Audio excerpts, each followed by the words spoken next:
Conocí a Miguel de Cervantes en 1960, cuando yo tenía 10 años. Evidentemente no lo conocí personalmente, sino que lo conocí porque entonces leí por primera vez El Quijote en una versión popular y escolar de Saturnino Calleja.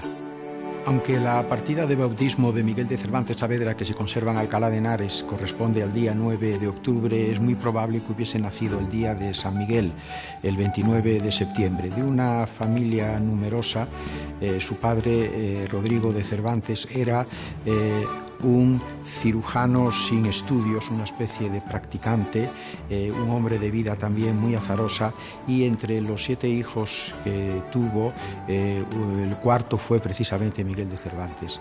La biografía de Miguel de Cervantes Saavedra, uno de los escritores fundamentales de la historia de la literatura universal, está llena todavía de enigmas, está llena de vacíos, está llena de lagunas. Los investigadores siguen intentando encontrar la documentación necesaria para reconstruir este episodio biográfico completo de nuestro escritor.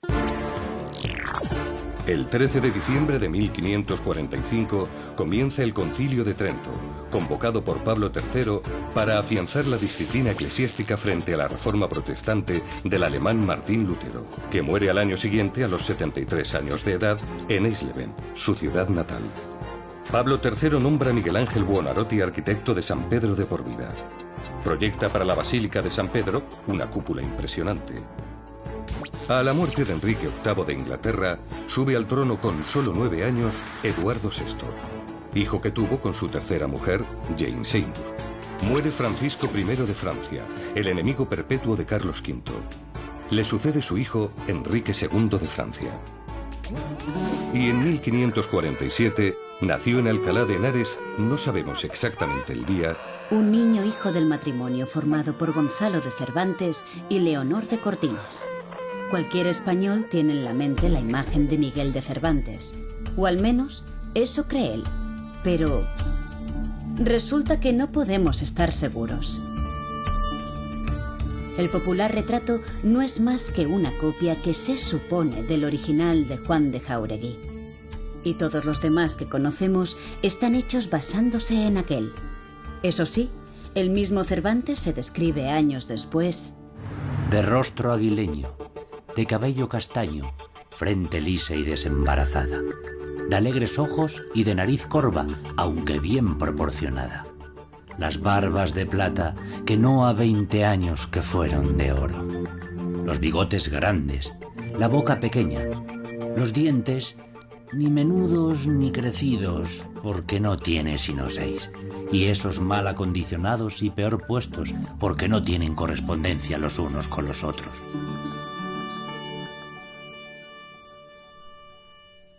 Mucho tiempo ha pasado desde aquella, la más grande ocasión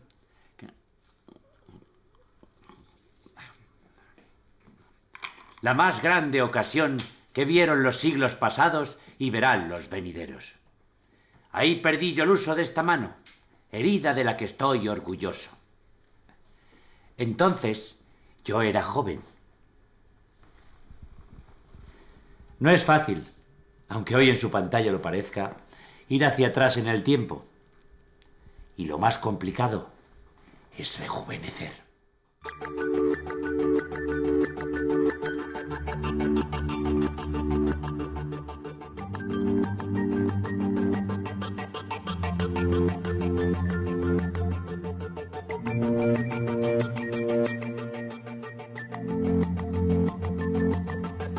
Me había alistado yo en el ejército y había combatido en diversas ocasiones. Venga, déjame trabajar. Estamos reconstruyendo una biografía en donde, repito, hay lagunas y hay también grandes interrogantes. Por ejemplo, el Cervantes que es condenado a 10 años de destierro y a la amputación de su brazo derecho en el año 1569 por un duelo que se produce en Madrid, ¿es realmente nuestro Miguel de Cervantes o es otro? Lo que sí es cierto es que a raíz de ese hecho Cervantes desaparece de Madrid y acaba en Italia.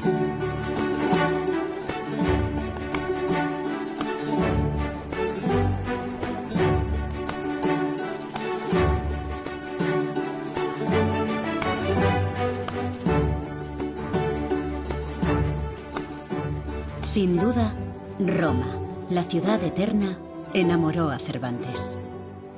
En ella se concentraba la historia y la cultura del mundo.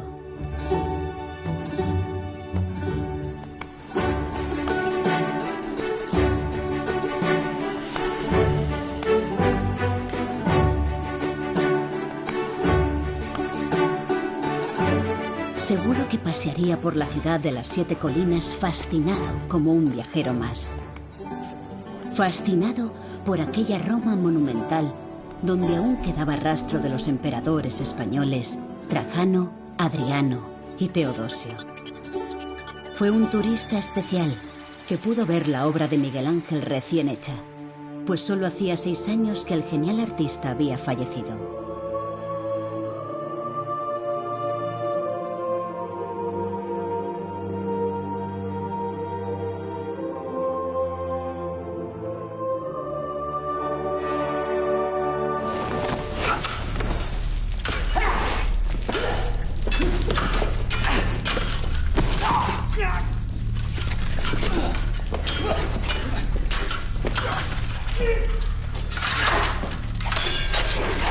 Parece ser que hubo en Madrid un duelo de un tal Miguel de Cervantes con un Antonio de Segura, donde el Cervantes hirió gravemente al Segura. El muerto debía ser persona significada, pues el duelo fue ante el Palacio Real, el Alcázar, que ardería en 1534. Este es el documento por el que se manifiesta que la justicia del rey busca a un tal Miguel de Cervantes. Miguel huyó a Sevilla y fue condenado en rebeldía a que le cortaran públicamente la mano derecha. Era, desde luego, razón para salir del país. Pero historiadores hay que dicen que el tal Miguel de Cervantes era un homónimo, o sea, que no era nuestro Cervantes. En cualquier caso, su desaparición fue muy oportuna.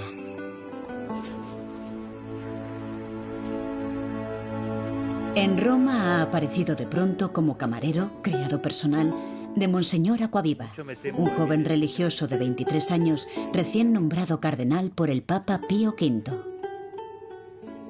Un cargo tal resulta algo extraño en un joven del que sabemos tan poco hasta el momento y al que no se le conocen relaciones importantes.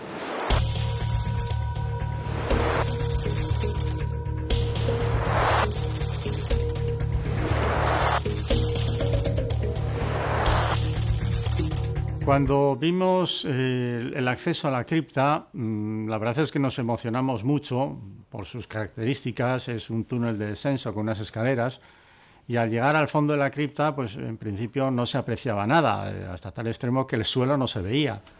Allí estábamos concentrados todo el equipo, antropólogos, físicos, los forenses, los patólogos, odontólogos, expertos en momias, expertos en textiles, expertos en elementos metálicos y cerámicos.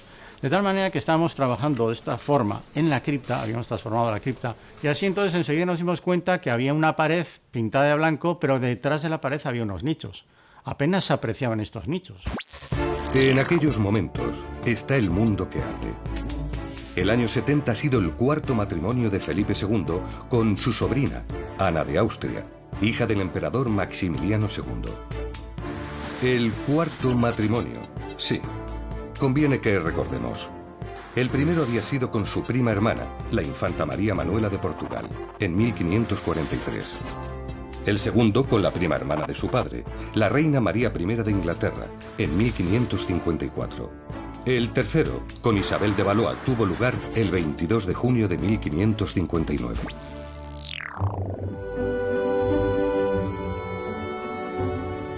Su hermano Rodrigo llega a Roma en la compañía de Diego de Urbina, afamado capitán. Y Miguel se alista con él. Abraza la carrera de las armas. Quizá le parece más digna que ser camarero de un cardenal. Pero estamos en 1571. El sumo pontífice, el rey de España y la señoría de Venecia firman la Liga Santa para combatir al turco. Sería su generalísimo don Juan de Austria, el hermanastro de Felipe II. Se escoge el puerto de Mesina, en Sicilia, como punto de reunión y a él comienzan a llegar las escuadras. hasta reunir 318 naves, de las cuales 164 eran españolas. Diego de Urbina embarca con sus hombres en la galera La Marquesa. Entre ellos están, como sabemos, Miguel y Rodrigo Cervantes. Don Álvaro de Bazán era uno de los colaboradores más importantes que el rey había puesto junto a su hermano. El veterano militar le rogó a don Juan que antes de la batalla se dirigiera a sus hombres. Hijos, a morir hemos venido, o a vencer, si el cielo lo dispone. Pelead, porque muertos o victoriosos, hoy habréis de alcanzar la inmortalidad.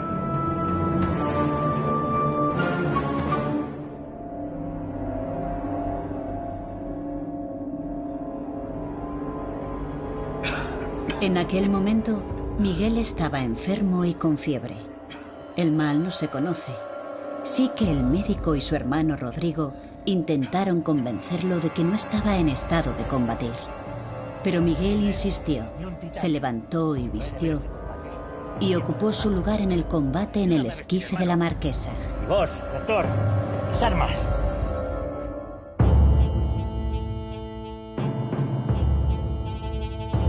El 7 de octubre se enfrentaron turcos y cristianos cerca del puerto griego de Lepanto. La batalla duró 4 horas. 4 eternas horas.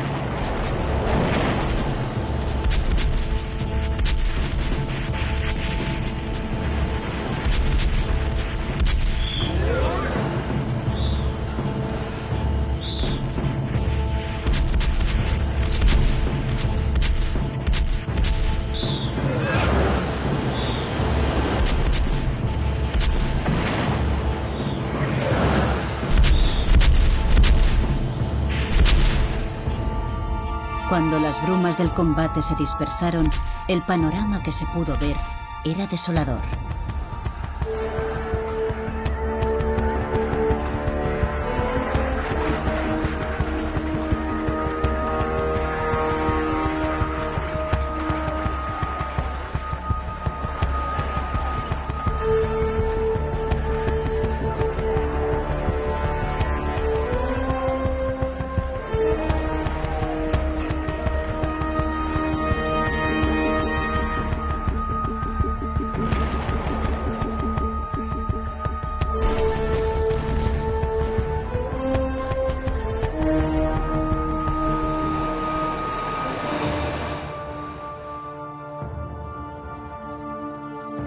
De la armada turca apenas quedaban 50 naves sin daños definitivos y las bajas otomanas sumaban alrededor de 25.000, además de unos 15.000 heridos.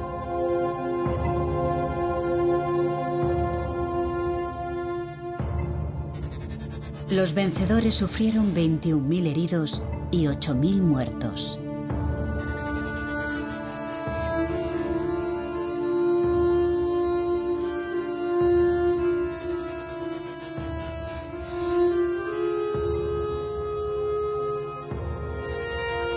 La Marquesa tiene 40 muertos y 120 heridos, entre ellos Miguel, que recibió 2 arcabuzazos perdiendo el uso de la mano izquierda. Fue felicitado por uno de sus jefes, don Pedro de Portocarrero. Lo que es la vida.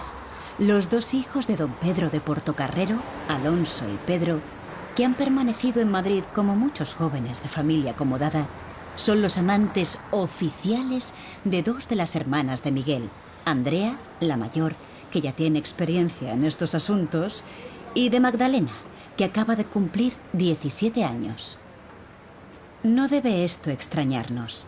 Era costumbre en la época la existencia de lo que se llamó cortesanas honestas, mujeres jóvenes que se relacionaban con un hombre, uno solo, el cual se comprometía, incluso ante notario, a mantener a su amante, a pasarle pensión, hasta a casarse con ella en cuanto pudiera, por ejemplo, al enviudar. Probablemente la familia Cervantes Cortinas está en ese momento en buena situación económica. No había sido así siempre. Flaubert habló de esos caminos de la Mancha en el Quijote. Dice que no se describen en ninguna parte y que sin embargo están siempre presentes. Son paisajes de la Castilla vieja y nueva, que Cervantes de niño, de Alcalá a Valladolid, que siempre fue para él una ciudad muy querida, a Córdoba, debió recorrer muchas veces en carretas, en los largos, interminables viajes de antaño. En 1551, teniendo Miguel apenas 4 años, la familia se traslada a Valladolid, entonces corte y capital del reino, buscando el padre mejores salidas a su profesión de cirujano. Pero no le va bien. El 2 de julio de 1552 va a parar a la cárcel por no pagar un préstamo. Entra y sale de prisión varias veces, hasta que, cansado, abandona Valladolid con su mujer y sus 5 hijos.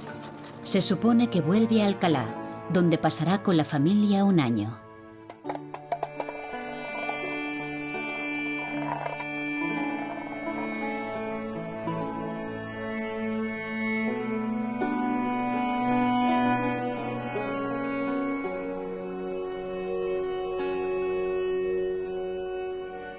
A partir del año 56, ignoramos dónde está su padre. Sabemos, sí, que 7 años después está en Granada, feudo del duque de Sesa. Volvemos a encontrarlo en Sevilla, con su hija Andrea, que ahora tiene relaciones con un tal Nicolás de Obando, con el que llega a tener una hija, bautizada como Constanza de Obando. Pero, ¿y Miguel?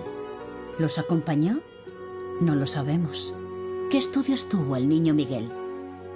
Lo que sí podemos decir con certeza es que no tuvo estudios de nivel universitario. Se quedó en lo que hoy sería un bachillerato superior. 1556. La noticia del año nos llega desde Bruselas. Es la abdicación de Su Majestad el Emperador Carlos I de España y V de Alemania, que piensa retirarse en España en la zona de la Veda. 1558. Ayer, 21 de septiembre, falleció en Cuacos de Yuste Su Majestad Imperial Carlos de Habsburgo, a los 58 años de edad. El 17 de noviembre ha fallecido en Londres la reina María I de Inglaterra e Irlanda, esposa de Su Majestad el rey Felipe II, reina consorte de España, Nápoles, Sicilia, Cerdeña y los Países Bajos. 1559. Se firma el Tratado de Paz de Cateau-Cambrésis, que termina con las diferencias entre España y Francia. La paz se consolida con el compromiso de Su Majestad Felipe II con la princesa Isabel de Valois. En 1561, el traslado de la corte a Madrid otorga a esta villa el reconocimiento de capital de la monarquía católica y del Imperio español. Ese mismo año nacerá en Córdoba Luis de Góngora y al año siguiente, en Madrid, Lope de Vega. Y 3 años después, en Inglaterra, nacerá William Shakespeare.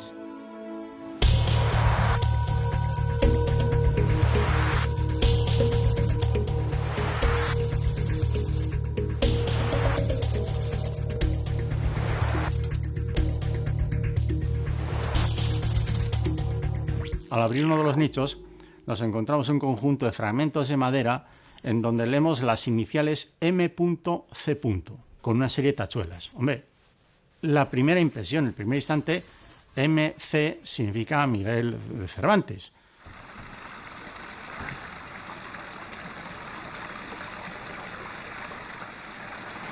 El año 1556 lo recuerdo, pues mi hermana Luisa, que me era mayor de un año, ingresó en el convento de Carmelitas de Alcalá. Fue una ceremonia emocionante, pues allí quedaba ella de por vida. Un año después, toda la familia fuimos a Madrid, que desde que era capital del reino, se había hecho lugar de mucho provecho. Y aquí estamos.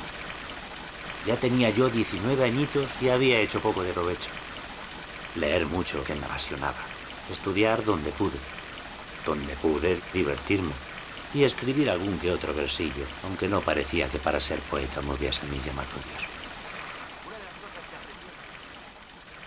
Dios. No parece que Cervantes en sus primeros tiempos llevara una vida de escritor en el mundillo literario. Los primeros versos que publica se los ha colocado su maestro, López de Hoyos, en un libro de homenaje a la muerte de la reina Isabel de Valois.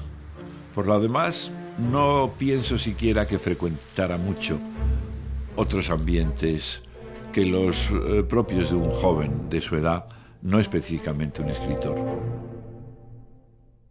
Pero aquellos versos, Cervantes ni siquiera llegó a verlos publicados, pues abandona Madrid súbitamente. Algunos dicen que por causa del famoso duelo. Luego fueron Roma y Lepanto. Pero estamos en 1572 y ahora ya es un hombre de 25 años. A partir de ahora es cuando podemos comenzar a seguir su vida con cierta documentación. Sabemos que estuvo reponiéndose de sus heridas en un hospital de Mesina, donde es probable que los heridos recibieran la visita de don Juan de Austria. Pero conviene no olvidar que para don Juan, Cervantes no sería entonces más que otro de sus valientes soldados. Sin embargo, recibe en 3 ocasiones un socorro de 20 ducados y así consta en el cuaderno de gastos secretos y extraordinarios del señor don Juan de Austria. ¿En el cuaderno de gastos secretos y extraordinarios? Pues sí, ahí está consignado. Vuelve a embarcarse en la flota de don Juan de Austria y participa todavía en diversas operaciones. Italia fue para Cervantes un descubrimiento gozoso. En cierto sentido, incluso se puede decir que Cervantes es un escritor italiano. Encaja muy bien, mejor quizá, en el panorama de la literatura italiana del Cinquecento, del siglo XVI, que en la española. Nápoles era la ciudad más española de Italia. Como en casa propia debía de encontrarse Miguel el tiempo que pasó allí.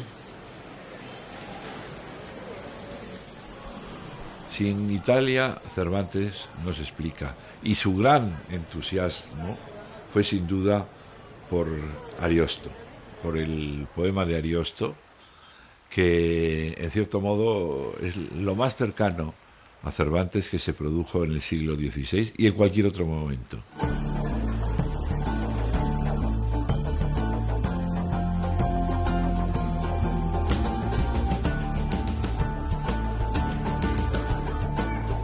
Sabemos que en ese tiempo leyó muchos autores italianos y escribió algunos poemas. Prefería leer en el idioma original. Pero ha llegado el tiempo de volver a España. Con su mano inútil no se ve en el ejército. Miguel obtiene 2 cartas de recomendación, de don Juan de Austria una y la otra del duque de Sesa. Y embarca junto con su hermano Rodrigo y algunos amigos en la galera El Sol, una de 4 naves que se harán a la mar rumbo a Barcelona. Desgraciadamente tuvieron mal mar. Las naves se distanciaron y a punto de llegar a España, la El Sol fue capturada por corsarios argelinos.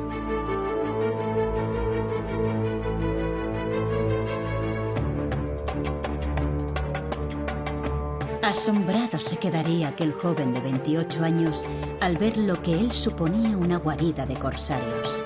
Argel era una gran ciudad de 150.000 habitantes, más poblada que Roma.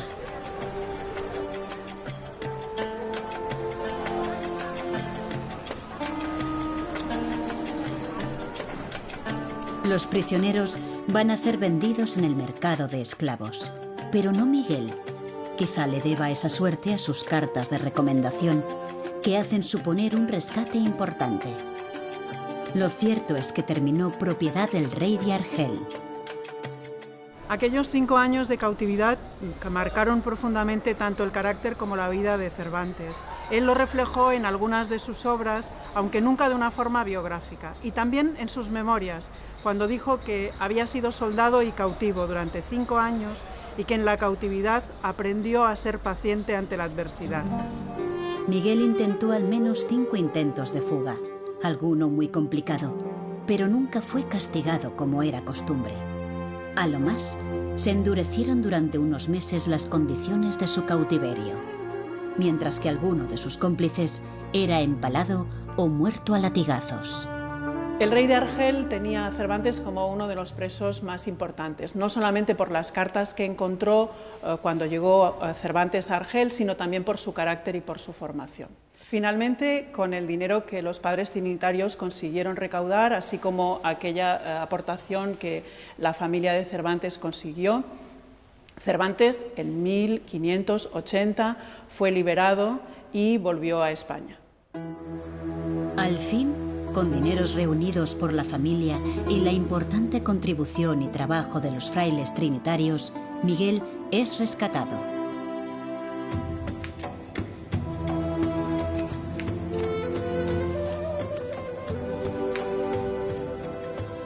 Pero antes de salir de Argel, ha de hacer frente a las graves denuncias de un fraile que se dice comisario de la Inquisición, Blanco de Paz, que le acusa de cosas viciosas y feas.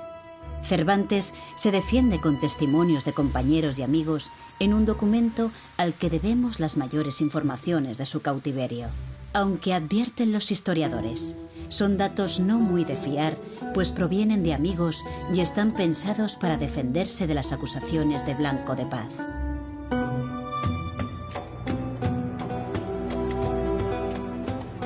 Pero en esos 5 años habían ocurrido en España muchas cosas.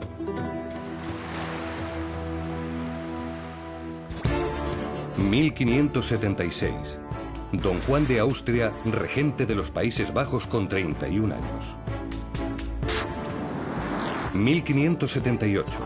Asesinato de Juan de Escobedo, secretario de Don Juan de Austria. Ha sido detenido Antonio Pérez, secretario de Estado de Su Majestad Felipe II, acusado del asesinato. Se rumorea que con el conocimiento del rey. También ha sido puesta bajo custodia la princesa de Éboli. 1 de octubre. Ha muerto Don Juan de Austria, enfermo en los Países Bajos.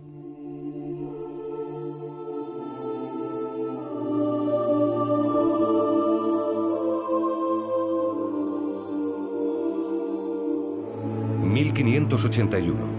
Su Majestad Felipe II es rey de Portugal con el nombre de Felipe I de Portugal.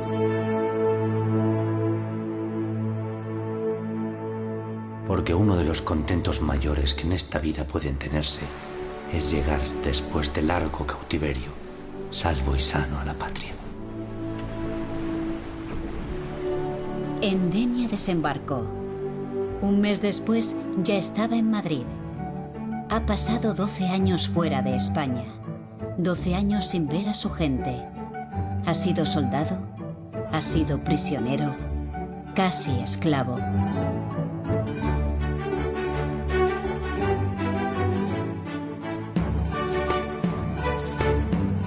Su familia está en mala situación económica, después del esfuerzo de su rescate. Miguel dirige al Consejo de Castilla la demanda que no había podido presentar en 5 años. Pero ya las cartas de recomendación de Don Juan de Austria y el Duque de Sesa han perdido su fuerza, pues ambos han muerto durante su cautiverio. Felipe II convoca a las cortes portuguesas en Tomar, ciudad de templarios, para ser nombrado rey de Portugal. Hasta ahí viajará Miguel para verlo, pretendiendo un puesto. No consigue recompensa alguna, pero sí un misterioso encargo, una misión de agente secreto que cumplió en Orán. Ciudad bien defendida por sus castillos y baterías y por la que fue gratificado nada menos que con 200 ducados. ¿Por qué le encarga el rey a Miguel una misión secreta? ¿Quién es en realidad Miguel de Cervantes? En 1582 dirige al Consejo de Indias una carta. Es uno de los pocos documentos de su mano. Quizá con las técnicas de hoy podamos saber algo más de su carácter. Este primer documento está fechado en 1582. En esta época Cervantes tenía 34 años. Podemos ver que es una escritura muy formal que muestra un desencanto porque no le habían concedido una vacante que había pedido para las Indias. El margen superior en este tipo de escritos lo que está implicando es la distancia que marca en la persona que escribe con el destinatario de la carta. El margen superior se pega bastante al margen derecho. Esto implica iniciativa, se va acercando al futuro, es una persona intrépida, tiene una visión estratégica de futuro también. Otro rasgo que llama mucho la atención en Cervantes es cómo baja la profundidad de las jambas, la parte de abajo de las letras. En grafología, toda la parte inferior de las letras, en letras como por ejemplo la letra G, que en Cervantes se ve muy bien. Se ve que era un hombre muy sensual, le gustaba mucho recrearse en todo lo que eran los placeres. Toda la parte superior de las letras nos está hablando de imaginación, creatividad, es toda la parte mental. Ahí está la creatividad, la inteligencia, el idealismo.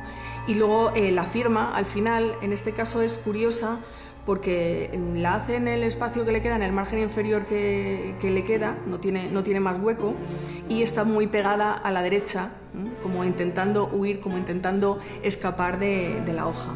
Y también llama mucho la atención en esta muestra que es la única que conserva una rúbrica completa, que además está trazada con muchísima armonía y cuidando mucho la estética de la rúbrica. Al volver de Orán, Miguel reanuda contactos con el mundillo literario.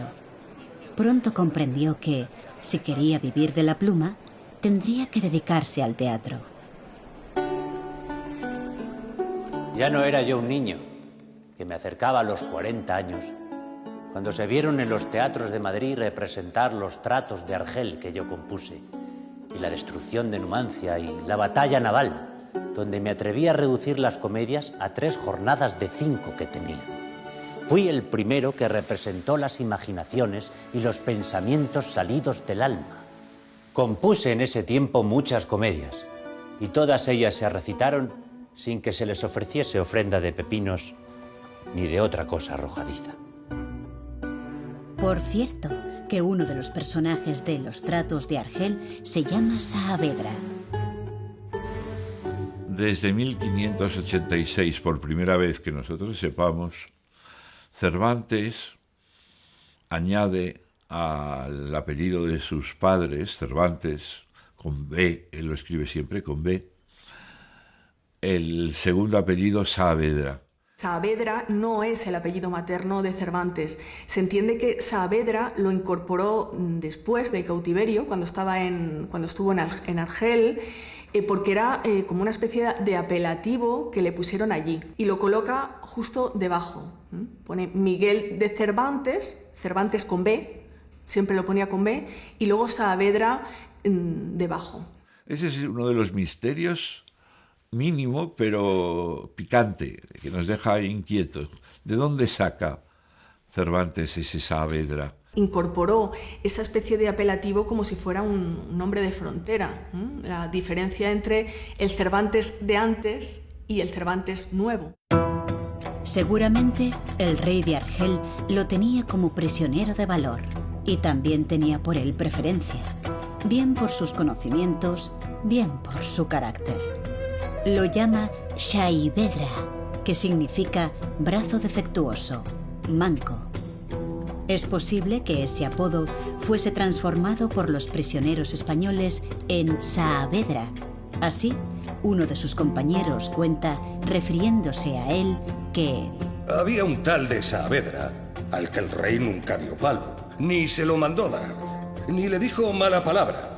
Y nosotros temimos muchas veces que había de ser empalado.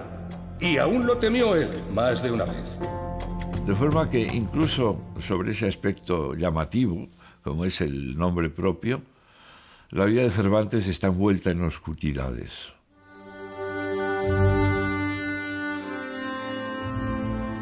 Parece ser que Miguel tuvo en 1584 una hija con una tal Ana Franca, una joven de 22 años que ayuda al marido, propietario de una tasca en la calle de Tudescos, a la que acuden autores y cómicos.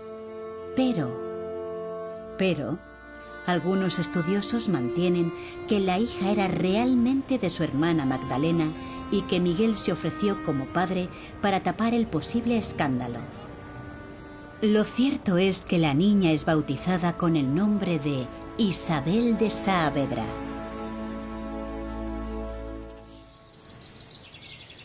En cualquier caso, poco amor, de haberlo, hubo en aquella relación con Ana Franca.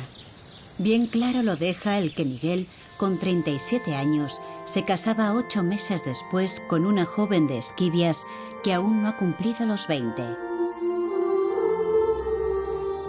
Poco sabemos de la joven Catalina de Salazar, excepto que sabía leer y escribir.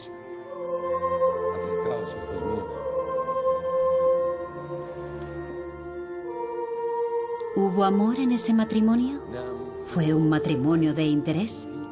Si en algún momento lo pensó Miguel, pronto averiguaría que la familia tenía más deudas que patrimonio. Crédulos, obliviosos, disolutos. La Galatea apareció en Madrid en marzo de 1585, 3 meses después de su boda. El editor le pagó por el libro 120 ducados. Y por primera vez en una de sus obras aparece el apellido Saavedra. ¡Juego! Yo voy con todas. Y yo voy con todas también. Sin duda, Miguel fue el más importante vecino de Esquivias, pueblo de hidalgos. Juega a las cartas con amigos, charla y cuenta historias.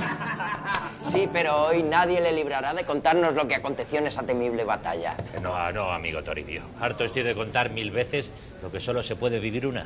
Por 10, don Miguel, no iréis a dejarme en mal lugar delante de estos amigos. Más vino. Señores, la batalla ocurrió como sigue. La flota turca. El ala turca intentaba penetrar. Pero don Álvaro de Bazán envió 10 galeras y los barcos otomanos quedaron encerrados en una pinza y empujados contra la costa. Yo, en el esquife de la marquesa, me batía como un demonio. Ya había sido herido en el brazo, pero había que seguir combatiendo.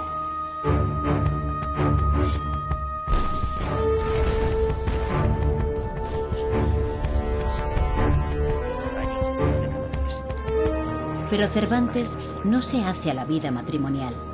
Viaja mucho entre Esquivias y Madrid, donde sin duda se divierte y hace negocios.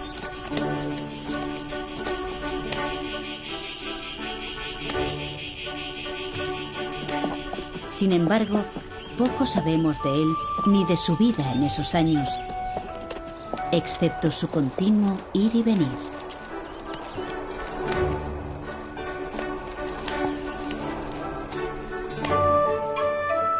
Y 3 años después, en Toledo, otorga poderes a su esposa. Es una clara separación de la que también se sabe poco. Parece que fue consentida por ambas partes. Aunque la joven Catalina siempre seguirá estando en su casa para cuando él la necesite. Durante 10 años, Miguel recorrerá España buscando dinero o víveres para el gobierno, escribiendo muy poco. Hace falta encontrar trigo, alimentos y dinero para la futura armada que Felipe II piensa enviar a Inglaterra. Tuve otras cosas de qué ocuparme. Dejé la pluma y las comedias. ¿Crisis creativa? ¿Decepción por el recibimiento que han obtenido sus trabajos? ¿O simplemente necesidad de aventuras que lo liberen del aburrimiento del pueblo? No era tarea fácil. Los dineros para las requisas no llegan de Madrid. Cervantes se ve obligado a requisar ahí donde encuentra, en los graneros de los grandes terratenientes, entre los que hay importantes eclesiásticos, y no tarda en llegarle la respuesta. Es excomulgado por el vicario general de Sevilla. Cervantes excomulgado por requisar el trigo de nobles canónigos. Los altos comisarios lo felicitan por su trabajo, pero no ve un maravedí. Hace encarcelar a un sacristán reacio a cumplir las órdenes del rey y le cae una segunda excomunión, ordenada por el vicario general de Córdoba. El 19 de octubre del mismo año será el desastre de la Invencible, con gran número de bajas de ingleses y españoles, cuerpos que se perderían en el Mar del Norte.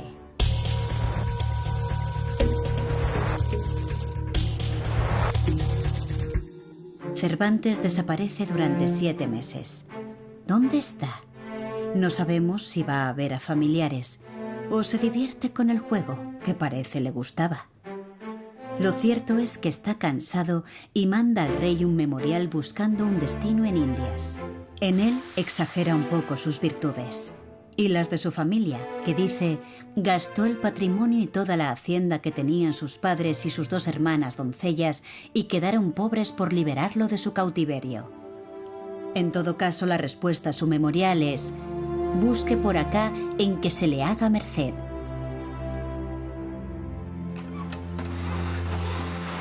En Madrid se sospecha que sus cuentas no están claras.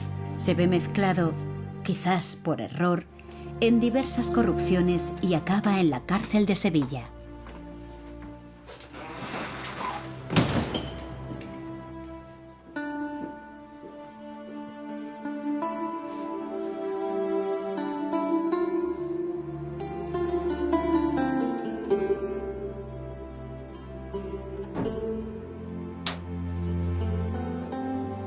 Parece ser que, en aquella forzada soledad, tuvo los primeros atisbos de su Quijote, el caballero que lucha contra las causas injustas.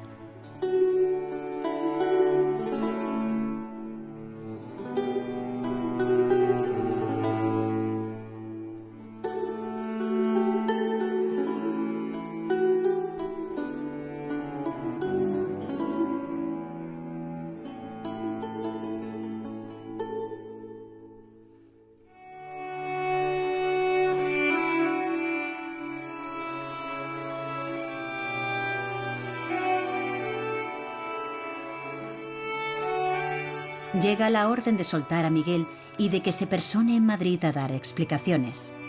Se supone que está libre en abril, pero nunca se presentó en Madrid a dar explicación ninguna.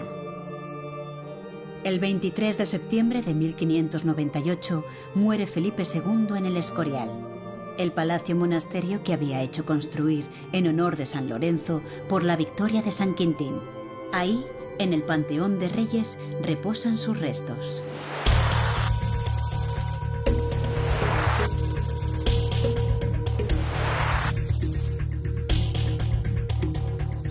Ese mismo año ha muerto, también en Madrid, Ana Franca. Su hija, Isabel Saavedra, entra al servicio de Magdalena, la hermana pequeña de Cervantes. ¿Reconocimiento de la paternidad de Miguel o reconocimiento de la maternidad de Magdalena? Poco después se refugia en su casa de Esquivias y comienza a redactar El Quijote. Este año lo tiene acabado y se reúne con sus hermanas en Valladolid, nueva capital de España. En una casa cercana al río Esgueva acaba viviendo la familia Cervantes, es decir, Miguel y sus mujeres, sus hermanas Andrea y Magdalena, su supuesta hija Isabel, Constanza, su sobrina, y Catalina, su mujer. Recibe por fin la licencia para imprimir y el libro sale a la calle. Editado por el impresor Juan de la Cuesta, en pocos años El Quijote se convirtió en lo que hoy llamaríamos un bestseller. Sin embargo, los bestsellers entonces no daban dinero.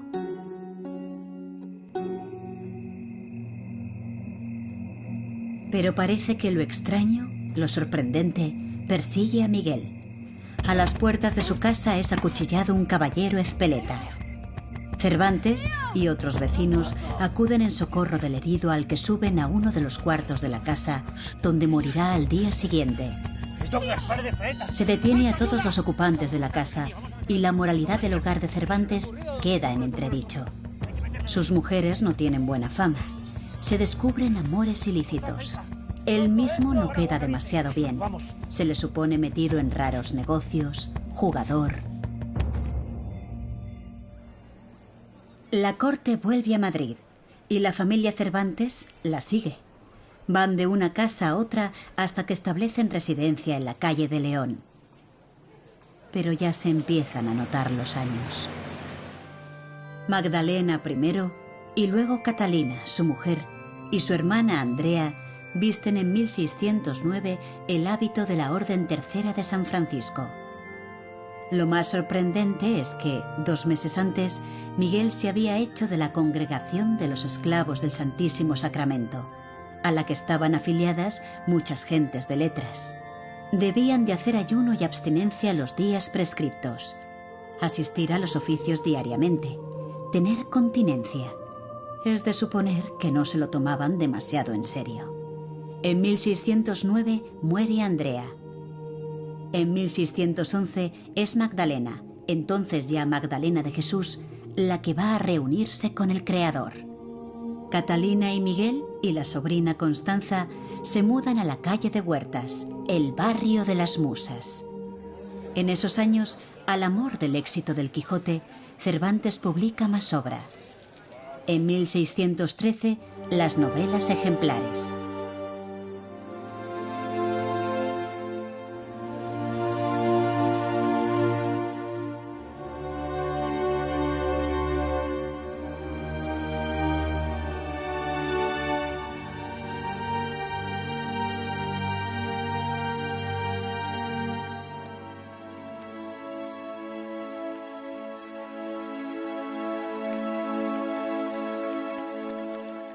Seguramente mucho de su obra estaba compuesto ya, pero en aquellos momentos volvía sobre ella y sin duda iba añadiendo todo lo que su experiencia y vida le traía a la memoria e imaginación.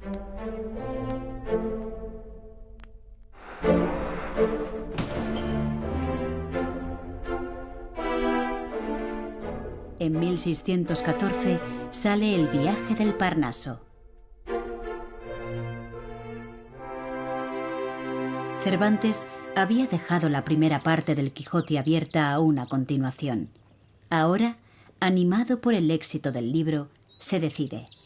Se entrega al trabajo durante el verano y en pocos meses escribe 23 capítulos. Constanza, hija, tráenos algo para abrir boca y un poco de vino. ¿Qué te trae por aquí? Otro remedio no queda, pues te he de dar una sorpresa y me temo que va a hacerte poca gracia.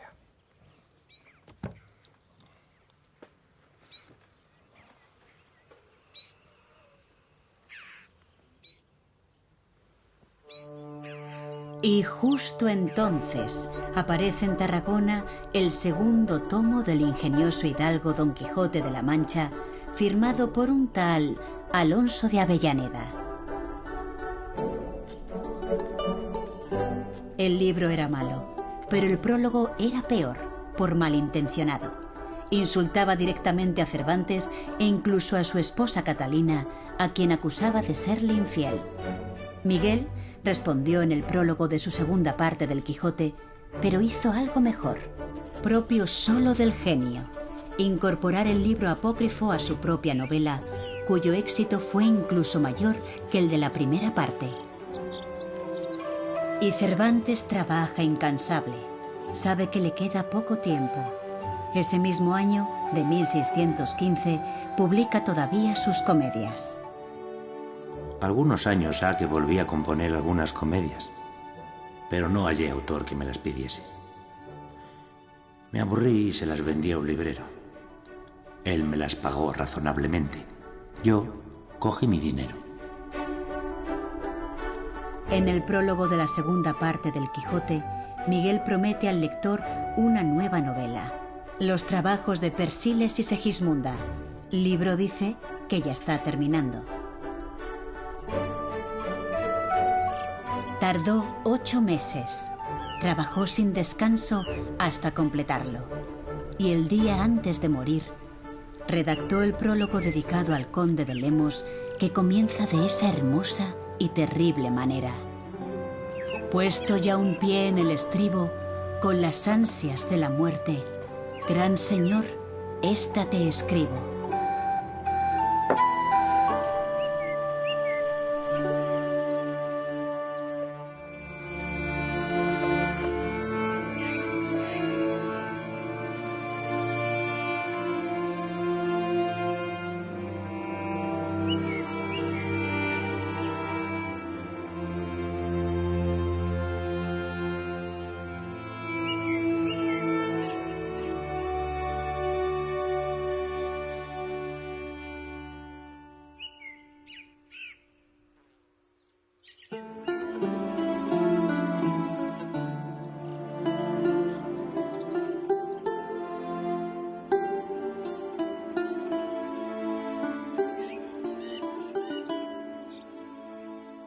Adiós, gracias. Adiós, donaires. Adiós, regocijados amigos, que yo me voy muriendo y deseando veros presto, contentos en la otra vida. No se han identificado los huesos de Miguel de Cervantes. Como él mismo dijo por boca de Sancho Panza, hallarán mis huesos cuando el cielo sea servido de que me descubran, mondos, blancos y raídos. Pero mientras tanto, Cervantes sigue vivo, su alma acompañándonos siempre en sus libros.